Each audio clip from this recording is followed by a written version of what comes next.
All right, what's up, guys? So we're back. This is the first um, real video. I did one yesterday.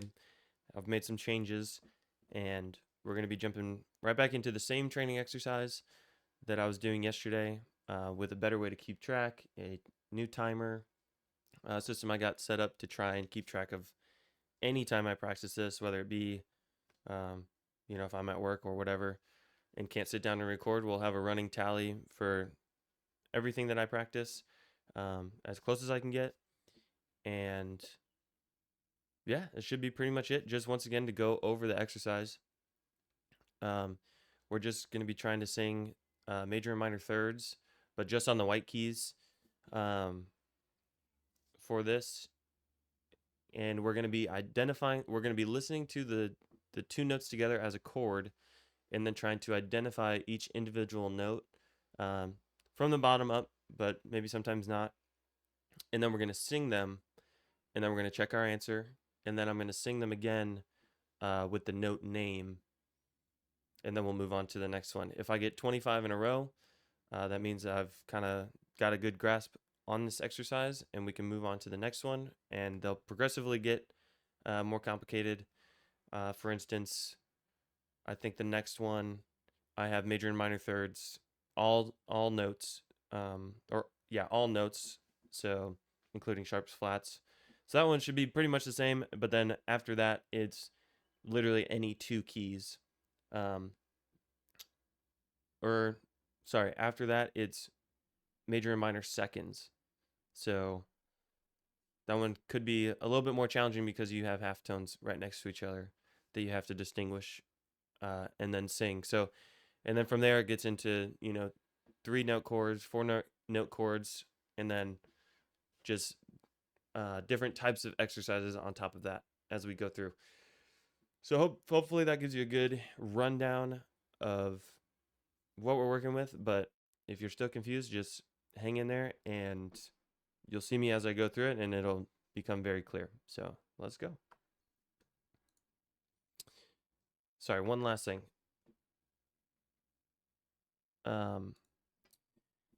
One last thing. Just a little note on the controls for this. This is MuseScore, and I've made these. I used a MIDI keyboard to input these just randomly. If you have a keyboard in front of you, you just reach out, play any random major or minor third using just the white keys for this exercise, and then try and identify them. But for the controls for this program, I've used whole notes here, and if you slow the tempo down to the lowest setting and then you use the play button like so, the tones will ring out, and then you can just click to hear them again, and they'll keep ringing out. Because if you stop using the spacebar and you just use the arrow keys to go between each measure, you can hear that they don't ring out as long. And that's just a kind of a quirk of the program, which is free, by the way. But it's technically called the note preview, and the longest duration that they'll ring out for coded in is 999 milliseconds. So you have to be in the play mode, slow it down, and then you'll hear the whole note. And I think that will become a little bit more important in another episode. But for this exercise, it might take you a little bit to really hear the note and identify them. So you want to have the longest duration possible. Okay, let's go.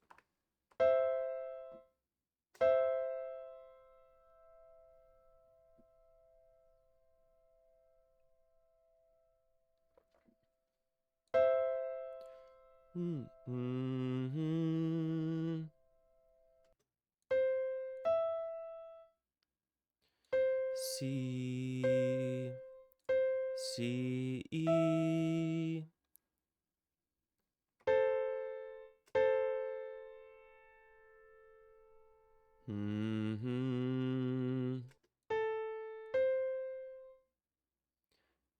A, C.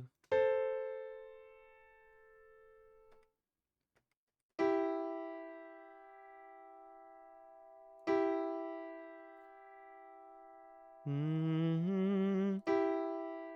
Mm-hmm.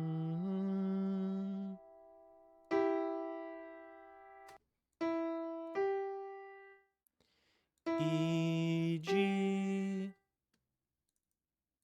Try and get better about tallying as I go.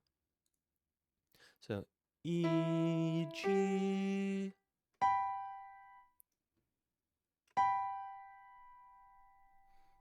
Mm-hmm. G, B. Fuck. Sorry for swearing. We'll skip that one. It's a repeat question, so we're gonna skip this one too. But since it's repeat. Mm-hmm. E, G. Same notes. Oops. Mm-hmm. E, G. E, G.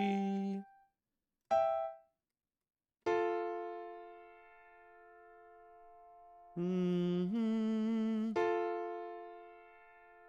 Mm-hmm. F, A. 1, 2, 3, 4, 5, 6, 7.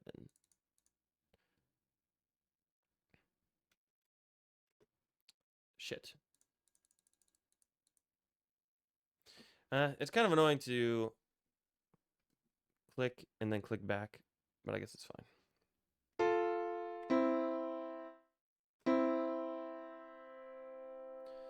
Mm-hmm. We already know. C, E.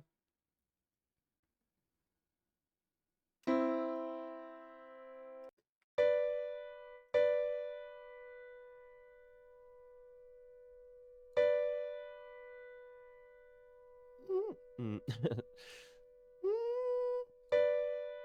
Mm-hmm.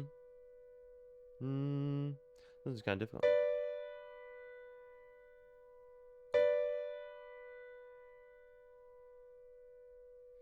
Mm. Mm-hmm. B, D.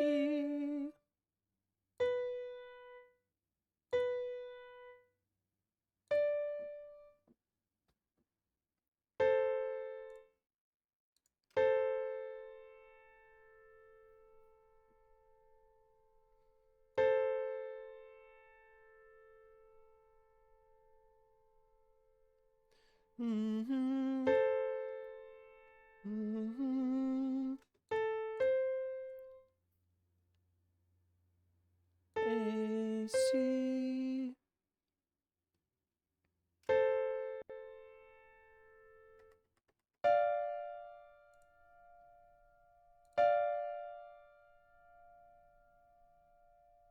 So sometimes you'll identify the top one first, and I think that's okay. So I'm hearing like na, and then I heard the bottom one, but do na na. Mm-hmm. D, F. And I will say that when you get to like the 3 notes, and especially the 3 note wide that we'll see a little bit later, it's like 2 keys in one octave and then 1 key like further away, and then there's one where they're all kind of in this within the same octave. But you can have, 3 half steps right next to each other, and that does get pretty difficult. Or you'll have 2 half steps next to each other, and then in a lower octave you'll have the third one that's like right next to each other. Um, you'd have like E in a low octave, and then you have B and F sharp in the octave above that, all playing at the same time, and identifying and then singing each individual note. It does get challenging, so I know I'm kind of speeding through this, um, and I haven't made a mistake yet, but uh, we will. Just believe me on that. So we're here.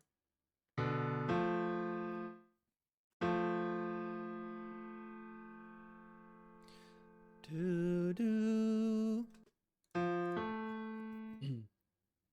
F, A. And also, I just want to mention one last thing before I go for the rest of the exercise. That even though I am singing the note names as I go through, the main thing I'm trying to focus on is just identifying the individual note as a tone and singing it. I'm not really trying to compartmentalize, oh, that sounds like an A, that sounds like an A.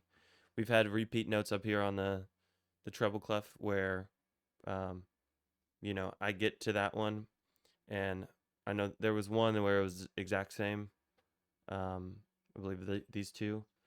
Yeah, EF and EF. But, or wait, no. EG and EG right here. And that one I didn't notice, but almost every single other one, if it's a note that I've heard previously before, it kind of does sound like its own distinct thing. It's not something that needs to be focused on right now, and something that I'm also not tripping over and getting frustrated about. This is simply about listening to the notes, identifying them while listening to them at the same time, and then singing them both.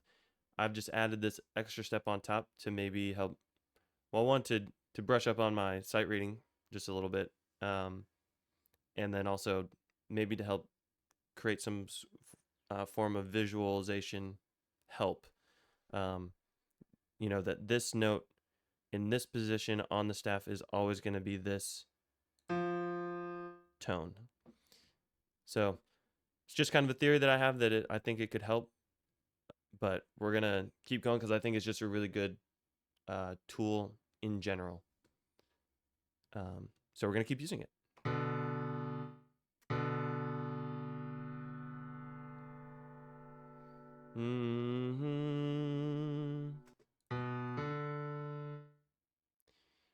B, D.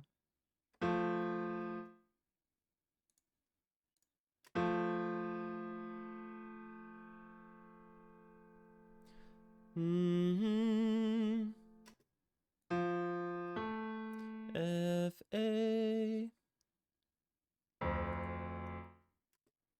Ooh. God. So I think I'm at 13. I keep doing that. I didn't realize spacebar incremented this. It's kind of annoying. I don't think there's any settings for this.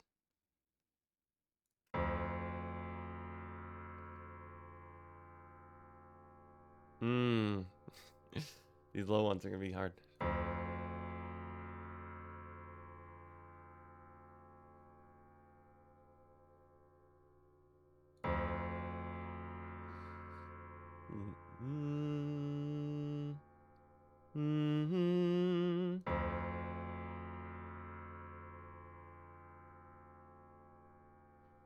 Sometimes you'll hear like the fifth of a triad,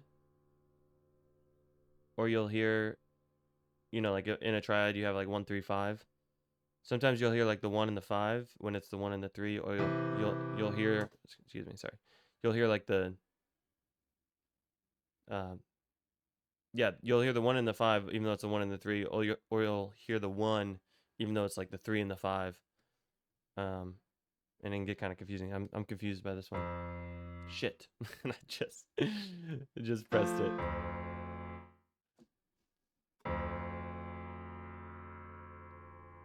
So watch out for that, accidentally pressing the individual notes.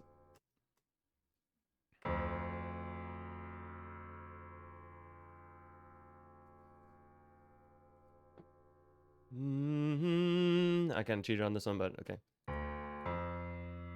We won't count it, but that's okay. What is it? D, F. Just another quick tip about this program. When you're in play mode, you can click individual notes and it will restart the measure.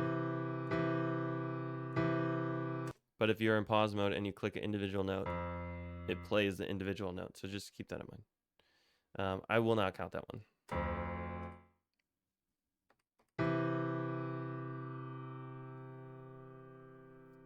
Mm-hmm.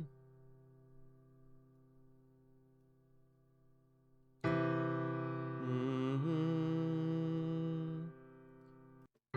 C, E.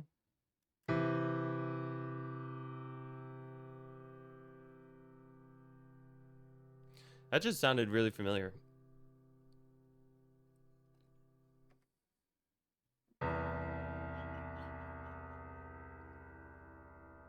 That's another C, yeah.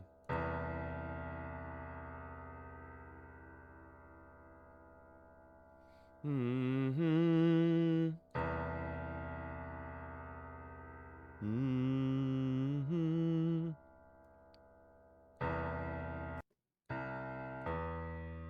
Interesting. Okay.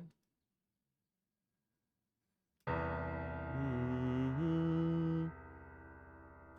So also keep in mind here, I know I mentioned it a little bit ago, but I'm not paying attention to whether or not this is a major or minor third. I think that falls more into relative pitch practice. You could probably do the same exercise again, and if you wanted to practice your sight reading on what is a third, you could have this and a keyboard, play them, and be like, you could go through the same exercise to challenge yourself, but you could be focused more on, oh, this is a minor third, this is a whatever. But I don't think that's the purpose of this exercise right now, so I don't care too much about that.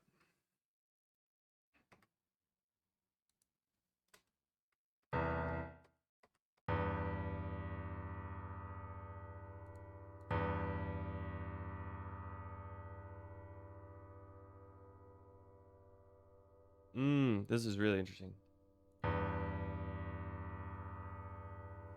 So I know it's do do, but I'm hearing the overtone for the fifth. But it's do do. But I'm hearing the do. Here, listen.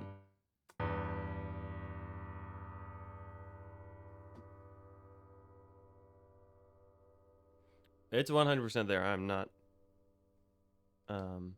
imagining that.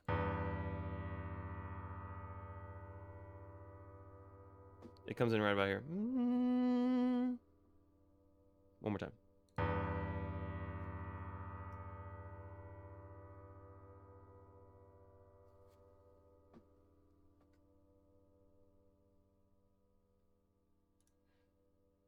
All right, 10 more. So I'm just going to go until I hit 25. I know I said 10, 15 minutes, but I think the talking has kind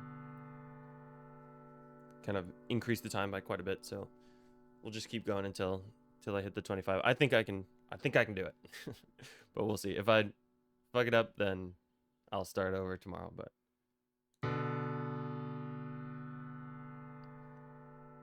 mm-hmm. Mm-hmm.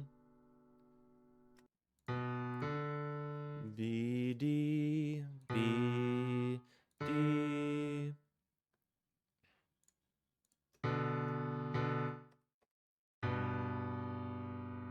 Mm-hmm. Do do G B.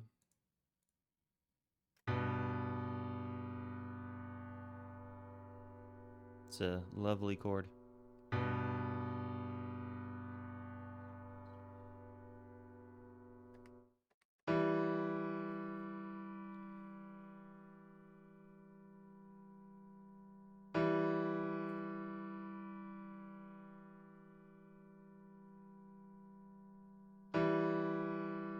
Mm-hmm.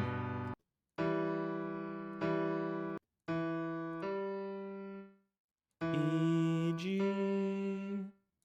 All right, I'm just gonna try and speedrun some of these, I guess.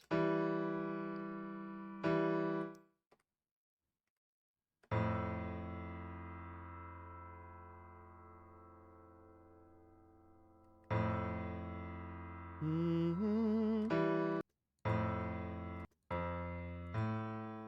I don't know why it's playing the previous one like that. Oh. Mm.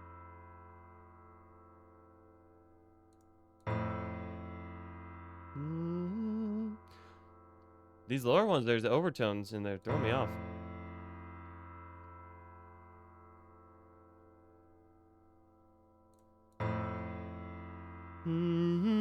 Yeah. F A.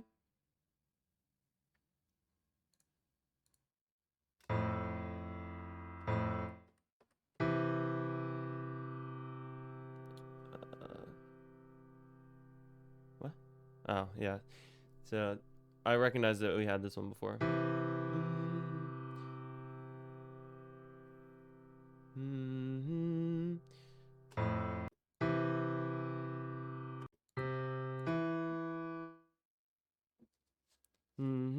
C E.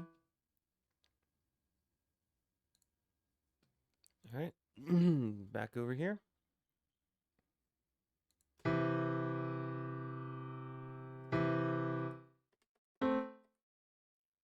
Oh, I guess there's one left.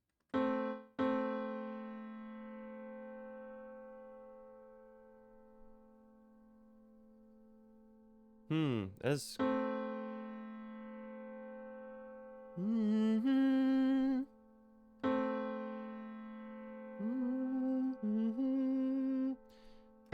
Yeah. Yeah. A C. So that was kind of interesting because this was C was on the bottom and then C was on the top up here. So I don't know. It was a little interesting.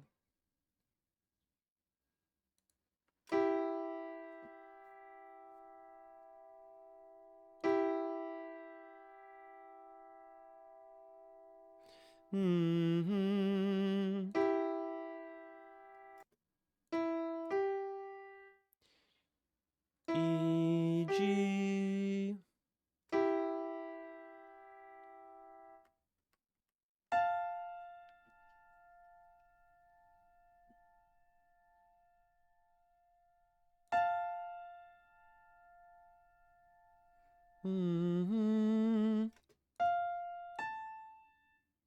F A. All right, last one.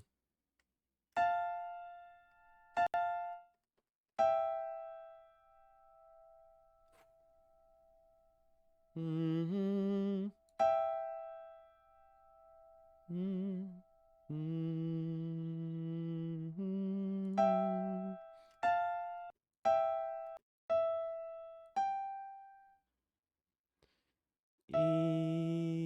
G.